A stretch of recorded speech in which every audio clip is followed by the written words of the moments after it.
दुनिया में बहुत कम छात्र हैं जिन्हें यह समस्या नहीं है कि उन्हें याद नहीं है कि उन्होंने क्या पढ़ा है। हम पढ़ाई तो करते हैं लेकिन फिर भूल जाते हैं।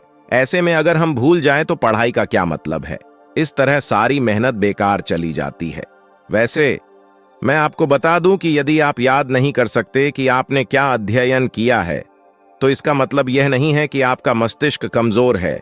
सोचिए, अगर आपका दिमाग सब कुछ याद रखने लगे तो एक दिन में हमारे साथ कितनी चीजें होती हैं। मस्तिष्क गंदा हो जाएगा अगर मस्तिष्क सब कुछ याद रखना शुरू कर देता है।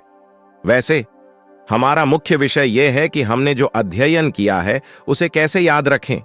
अगर इस समस्या का हल निकाल लिया जाए तो आपका समय बचेगा और आपको काफी परिणाम मिलेंगे। आपके द्वारा अध्ययन की गई हर चीज को याद रखना मुश्किल है, लेकिन फिर भी हम इसे काफी हद तक नियंत्रित कर सकते हैं, लेकिन पूरी तरह से नहीं। मैं आपको 3 तरीके बताने जा रहा हूं। अगर आप YouTube या Google पर सर्च करेंगे तो आपको ढेरों टिप्स मिल जाएंगे, लेकिन जो टिप्स मैं आपको बता रहा हूं वो मेरे निजी अनुभव से हैं और काफी रिसर्च करने के बाद मैं आपको बता रहा हूं। यकीन मानिए, ये तीनों टिप्स इतने कारगर हैं कि इनके इस्तेमाल के बाद आपका समय बचेगा। दोस्तों, अगर आप इस चैनल पर नए हो तो जल्दी से चैनल को सब्सक्राइब और वीडियो को लाइक करें। आपको बिना देरी किए याद रखने के 3 टिप्स के बारे में बताते हैं। माइंड पैलेस तकनीक का इस्तेमाल से आप जल्दी याद रख सकते हैं। माइंड पैलेस तकनीक में हमेशा कोई भी 2 चीजों को रिलेट करके याद रखना होता है। BBC सीरियल नाम के एक शो में शेरलॉक होम्स ये तरीके के बारे में बताते हैं। ये तकनीक में आपको कोई भी चीजों को अपने हिसाब से रिलेट करके दिमाग में स्टोर करना होता है। उदाहरण के लिए मानो सलीम अली को बर्डमैन ऑफ इंडिया के नाम से जाना जाता है।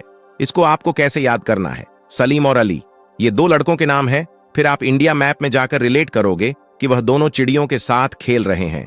फिर अचानक सलीम अली चिड़िया बन गया, फिर उसका नाम बर्डमैन ऑफ इंडिया हो गया। हुआ ना आसान तरीका इसे याद करने का? 2 लिखकर याद करना। जब आप किसी पाठ को याद करते हैं लेकिन फिर भी वह आपको याद ना हो तो आप उसे एक बार बिना देखें लिखने की कोशिश करें। इससे आपको यह पता चल जाएगा कि आपको कितना समझ आया है और कितना नहीं। इससे आपके पाठ की लंबाई कम हो जाएगी और आपको महत्वपूर्ण चीजें ही पढ़नी पड़ेंगी, और अंत में जब आप उसे दोबारा पूरा पढ़ेंगे तो आपको पता चलेगा कि आपको वह अच्छी तरह से समझ आ गया है।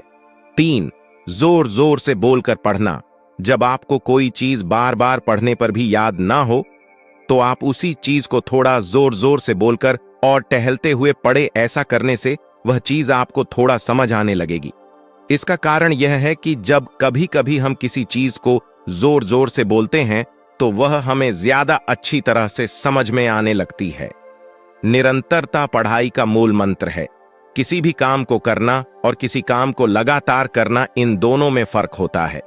क्योंकि अगर आप किसी काम को एक बार करेंगे तो वह आपको उतनी अच्छी तरह से कभी नहीं आएगा, लेकिन जब आप उसी काम को लगातार करते हैं तो वह आपकी आदत बन जाती है और आपको वह काम अच्छा लगने लगता है। इसी प्रकार से पढ़ाई भी है। अगर आप लगातार पढ़ाई करेंगे तो आपको चीजें जल्दी और आसानी से याद होने लग जाएंगी। दोस्तों, आपको याद करने के टिप्स अच्छे लगे तो चैनल को सब्सक्राइब और वीडियो को लाइक जरूर करें। ऐसे ही मोटिवेशन वीडियो सुनने के लिए